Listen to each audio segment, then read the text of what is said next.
Fenomena brain rot, sebuah istilah yang kini populer di kalangan awam, sejatinya menyoroti sebuah perubahan krusial dalam lanskap kognitif manusia di era digital. Lebih dari sekedar tren bahasa internet, brain rot mengindikasikan adanya erosi bertahap pada kemampuan fundamental otak, seperti fokus, konsentrasi, dan pemrosesan informasi mendalam. Dalam video ini, kita akan menyelami inti dari apa yang disebut brain rot melalui lensa sains. Kita akan membedah definisi ilmiahnya, mengungkap mekanisme neurokognitif yang mendorong kemunculannya, menganalisis dampak-dampak multidimensionalnya pada individu dan masyarakat, serta menyajikan strategi mitigasi berbasis bukti yang dapat diterapkan. Ini adalah investigasi mendalam terhadap ancaman kognitif yang sedang berkembang di hadapan kita.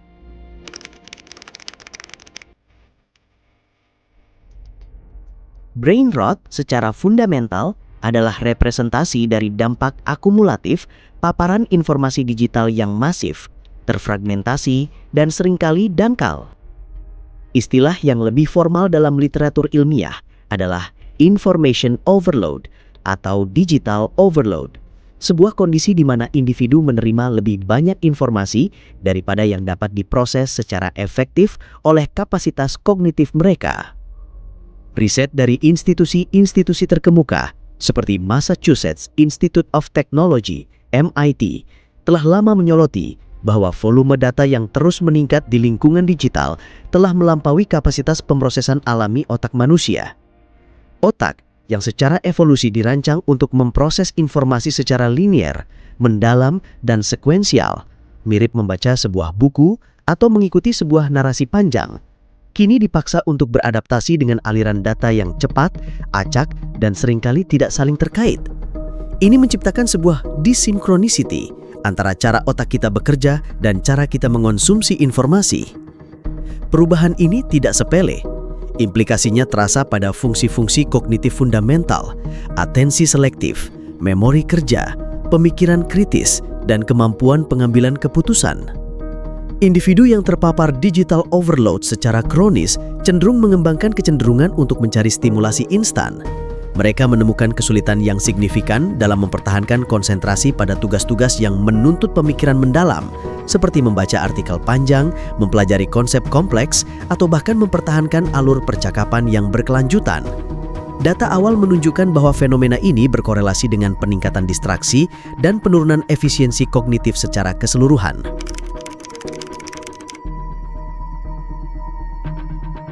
Fenomena brain rot bukanlah sebuah kecelakaan, melainkan hasil dari interaksi kompleks antara desain teknologi digital dan biologi otak manusia.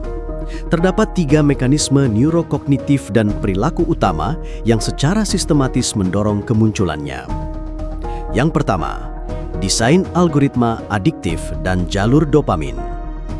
Platform digital modern, dari media sosial hingga layanan streaming, dirancang dengan cermat untuk memaksimalkan engagement pengguna. Ini bukan kebetulan, melainkan hasil dari riset mendalam di bidang psikologi dan ilmu saraf. Studi dari ilmuwan perilaku dan neuroscience di institusi seperti Stanford University dan University College London atau UCL secara konsisten mengungkap bagaimana algoritma ini memanfaatkan sistem reward otak. Setiap notifikasi, setiap like, setiap komentar, atau setiap konten baru yang muncul di feed kita memicu pelepasan dopamin, sebuah neurotransmitter kunci yang terkait dengan motivasi, reward, dan kesenangan. Pelepasan dopamin ini menciptakan apa yang dikenal sebagai dopamine loop atau variable reward schedule. Mirip dengan mesin slot, kita tidak tahu kapan reward alias konten menarik atau like akan datang, yang membuat kita terus terlibat, terus scrolling dalam antisipasi reward berikutnya. Akibatnya, otak kita dilatih untuk secara kompulsif mencari stimulasi instan ini. Sistem reward alami otak yang seharusnya memotivasi kita untuk mencapai tujuan jangka panjang, seperti menyelesaikan proyek atau belajar keterampilan baru, menjadi kurang responsif terhadap reward yang membutuhkan usaha dan waktu. Sebaliknya, ia menjadi lebih tertarik pada gratifikasi jangka pendek yang mudah diakses secara digital. Ini bukan sekedar kebiasaan, melainkan bentuk adaptasi neurokimia terhadap lingkungan digital yang kaya stimulasi instan. Profesor Adam Ghazali dari University of California, San Francisco, misalnya, sering membahas bagaimana teknologi dapat membajak sistem atensi dan reward otak, menyebabkan kita kehilangan kemampuan untuk memproses informasi secara mendalam. Yang kedua, erosi rentang perhatian, attention span. Fenomena brain rot juga secara langsung terkait dengan erosi progresif pada rentang perhatian kolektif manusia. Analisis data penggunaan internet global termasuk riset yang dikerjakan oleh ilmuwan dari Technical University of Denmark yang menganalisis tren data pengguna ponsel dan interaksi online selama 2 dekade terakhir, mengindikasikan penurunan signifikan pada durasi rata-rata fokus individu. Kita kini hidup dalam budaya konten mikro, video sangat singkat, meme yang cepat berlalu, dan feed yang terus-menerus diperbaharui. Lingkungan ini secara konstan meminta kita untuk beralih fokus dengan cepat. Profesor Earl K. Miller dari MIT, seorang pakar terkemuka dalam neuroscience kognitif, menjelaskan bahwa upaya multitasking yang konstan, yang sebenarnya adalah rapid task switching, justru mengurangi efisiensi kognitif kita. Daripada menjadi lebih produktif, individu justru menjadi kurang efisien, karena otak harus terus-menerus mengalihkan sumber daya dari satu tugas ke tugas lain. Ini menyebabkan apa yang disebut attention residue, sisa-sisa perhatian dan pemikiran dari tugas sebelumnya yang masih melekat saat kita beralih ke tugas baru. Fenomena ini menguras sumber daya kognitif dan membuat kita sulit kembali ke fokus awal atau memulai fokus baru secara mendalam. Akibatnya, kapasitas kita untuk mempertahankan konsentrasi pada tugas tunggal dan kompleks menjadi lemah. Yang ketiga, fragmentasi informasi dan penurunan berpikir kritis. Di era digital, informasi seringkali disajikan dalam format yang sangat terfragmentasi. Judul berita sensasional, grafik tanpa konteks mendalam, kutipan pendek yang diambil di luar konteks, atau meme yang memerlukan pemahaman niche.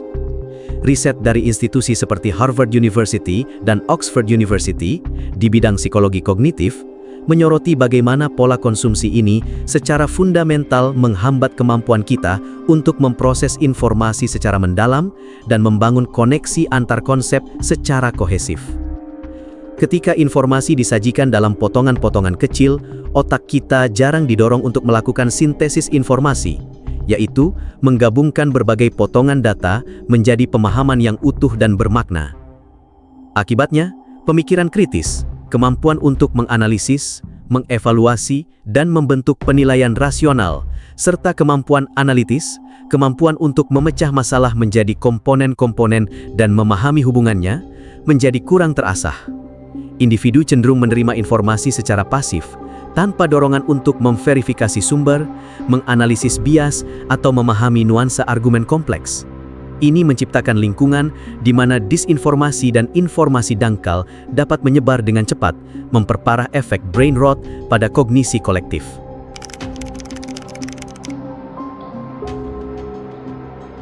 Implikasi brain rot meluas jauh melampaui sekedar kesulitan fokus. Ia mempengaruhi berbagai aspek fungsi kognitif, kesehatan mental, dan perilaku sosial individu. Paparan digital yang intens dan terfragmentasi secara nyata berkorelasi dengan penurunan fungsi kognitif. Sebuah meta-analisis komprehensif dari berbagai universitas terkemuka di Eropa yang meneliti dampak screen time berlebihan pada populasi muda menunjukkan korelasi signifikan dengan penurunan kinerja pada tes kognitif. Penurunan ini khususnya terlihat pada domain yang melibatkan memori kerja, kemampuan menahan dan memanipulasi informasi dalam pikiran untuk jangka pendek, dan fluid intelligence, kemampuan memecahkan masalah baru tanpa mengandalkan pengetahuan yang sudah ada. Ini bukan berarti individu menjadi bodoh, melainkan bahwa potensi kognitif mereka tidak termanfaatkan secara optimal. Otak menjadi kurang efisien dalam tugas-tugas yang membutuhkan keteguhan mental, analisis mendalam, atau penalaran abstrak. Sebagai contoh, studi menunjukkan bahwa multitasking digital dapat mengurangi kemampuan untuk menyimpan informasi baru dalam memori jangka panjang karena proses encoding terganggu oleh distraksi konstan.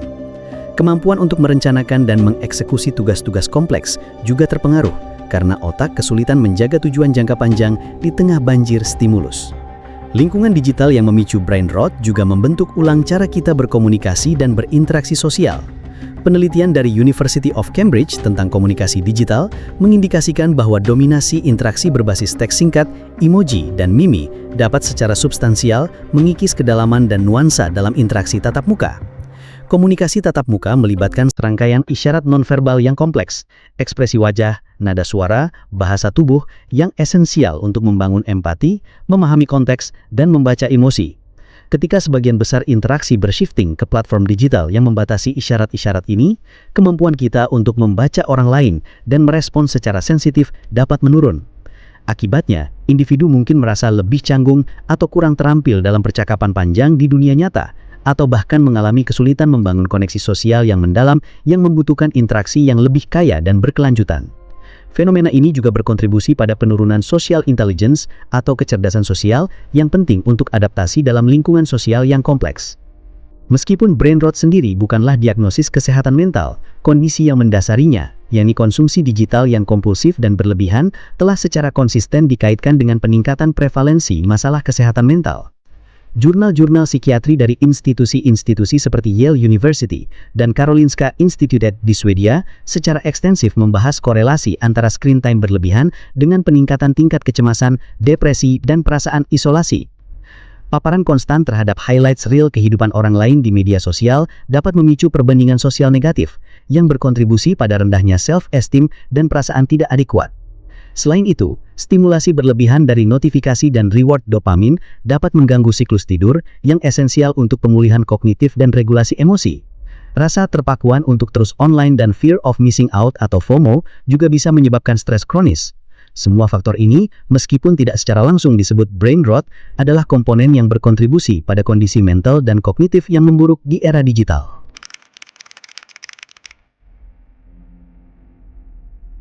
Meskipun tantangan yang ditimbulkan oleh brain rot cukup besar, ini bukanlah kondisi permanen yang tidak dapat dihindari.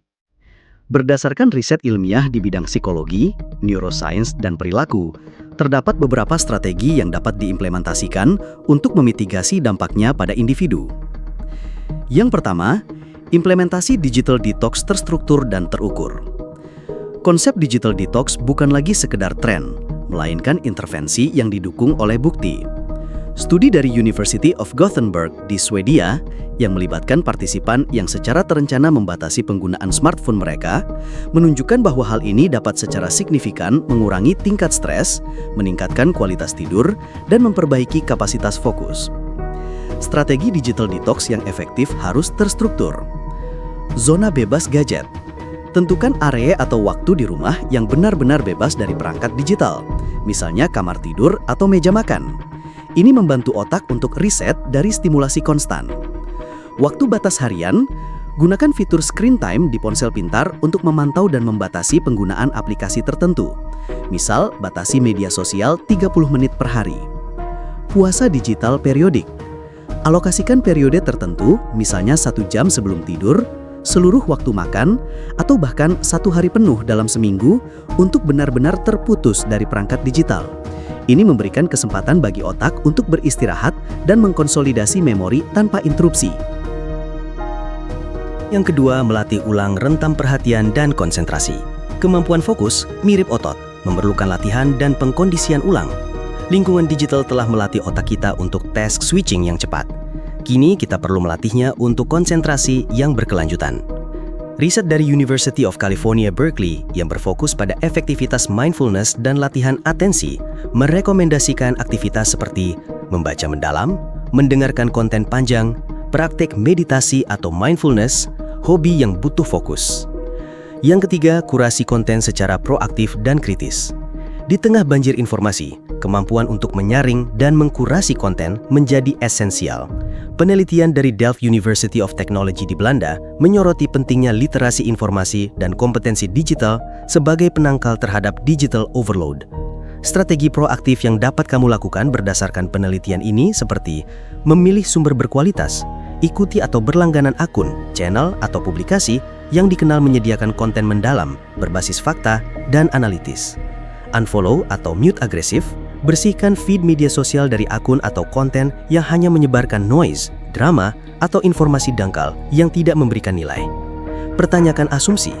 Kembangkan kebiasaan untuk selalu mempertanyakan sumber informasi, menganalisis bias, dan mencari sudut pandang yang beragam sebelum menerima suatu informasi. Fokus pada slow content, beri prioritas pada konten yang mendorong pemikiran dan refleksi, seperti dokumenter panjang, esai, atau diskusi mendalam, daripada konten yang dirancang untuk konsumsi cepat. Kemudian yang keempat, prioritaskan interaksi antar personal di dunia nyata. Meskipun komunikasi digital menawarkan kenyamanan, interaksi sosial tatap muka tetap esensial untuk kesehatan mental dan kognitif. Banyak studi psikologi sosial termasuk dari University of Michigan menggarisbawahi bahwa kualitas hubungan sosial di dunia nyata adalah prediktor kuat kesejahteraan individu. Pertemuan tatap muka, alokasikan waktu untuk bertemu dan berinteraksi langsung dengan keluarga dan teman. Ini melatih kemampuan membaca isyarat nonverbal, empati, dan membangun koneksi yang lebih dalam yang sering tereduksi dalam komunikasi digital. Partisipasi komunitas, terlibat dalam kegiatan komunitas, klub, atau hobi yang membutuhkan interaksi fisik. Ini menciptakan lingkungan sosial yang mendukung dan mengurangi ketergantungan pada koneksi virtual. Batasi penggunaan ponsel saat bersama. Saat berinteraksi dengan orang lain, letakkan ponsel jauh dari jangkauan. Berikan perhatian penuh pada percakapan untuk memperkuat ikatan sosial dan melatih kemampuan mendengarkan aktif.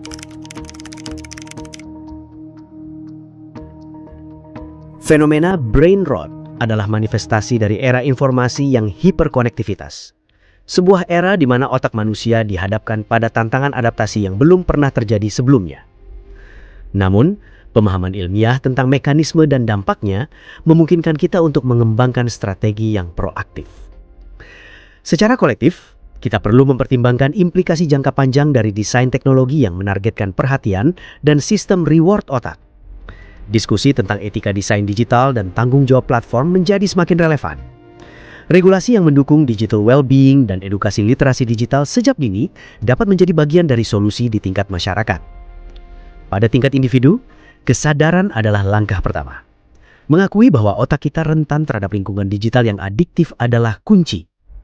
Kemudian, dengan menerapkan strategi berbasis bukti, mulai dari digital detox yang terstruktur, melatih kembali fokus, kurasi konten yang cerdas, hingga memprioritaskan interaksi di dunia nyata, kita dapat merebut kembali kontrol atas kapasitas kognitif kita. Brain rot mungkin adalah istilah informal, namun fenomena yang digambarkannya adalah isu kognitif serius yang didukung oleh bukti ilmiah yang kuat dari institusi penelitian terkemuka di seluruh dunia. Ini adalah cerminan bagaimana interaksi kita dengan teknologi telah mempengaruhi esensi pemikiran dan keberadaan kita. Mengelola landscape digital pribadi bukan hanya tentang menjaga kesehatan mental, melainkan tentang menjaga integritas kognitif. Kemampuan untuk fokus, menganalisis, dan berpikir kritis di tengah lautan informasi yang terus-menerus. Ini adalah investasi pada masa depan kapasitas berpikir kita.